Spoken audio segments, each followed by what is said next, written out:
To the museum, of which I just got a brand new bench right outside the front door. I was a base commander at Blytheville, Arkansas, where the B-52 came from. I got time in this airplane and lost the flip of a coin to bring it to the museum. We went on alert. After the B-58s went to Southeast Asia in the 130s to the CCK, where the 130 in the next hangar came out of my squadron, the 776th Tactical Airlift Squadron. I got time at it in Vietnam. When I came back from Vietnam, I went to Albuquerque in RB-57F, high altitude reconnaissance. And this airplane is not just a navigator bombardier. So all the mission planning, all this target study, and just getting the airplane from point A to point B. Everything has time into entry, time over target. You're busy from takeoff to landing. It was one of the first inertial navigation systems, but unlike the inertial navigation systems of today, it relied on Doppler, it relied on an astral tracker. Coming back from Spain, the speed of the airplane was such that the astral tracker across the Atlantic stayed locked on the sun at 56 degrees all the way across the Atlantic until we decelerated to hit a tanker around New York City.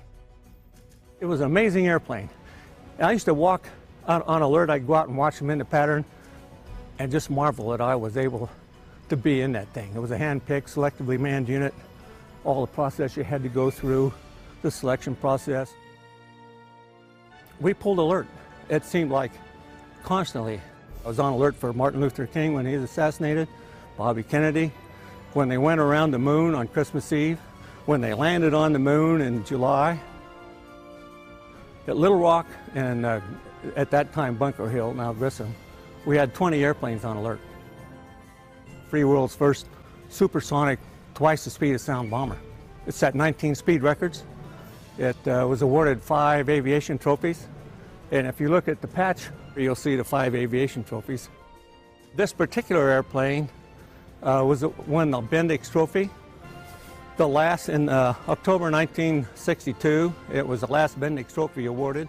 Jimmy Doolittle got the first one in 1928.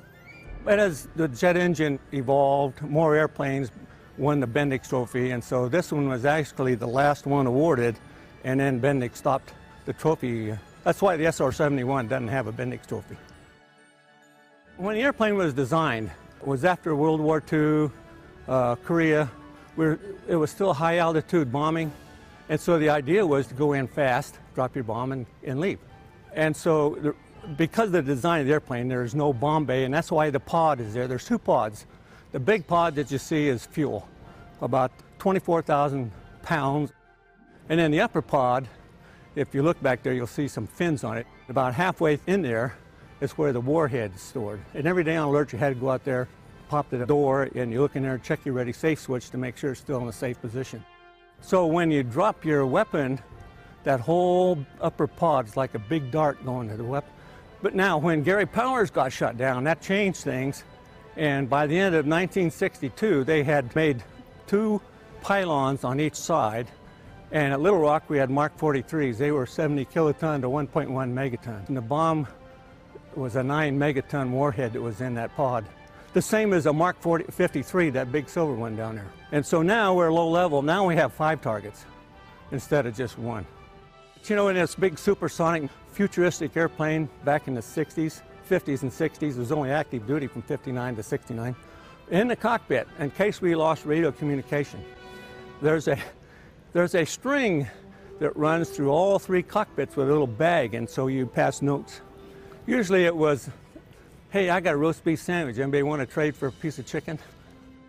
These 4 hangars are so full of history. It takes a long time to go through here and really absorb all the history that is made here.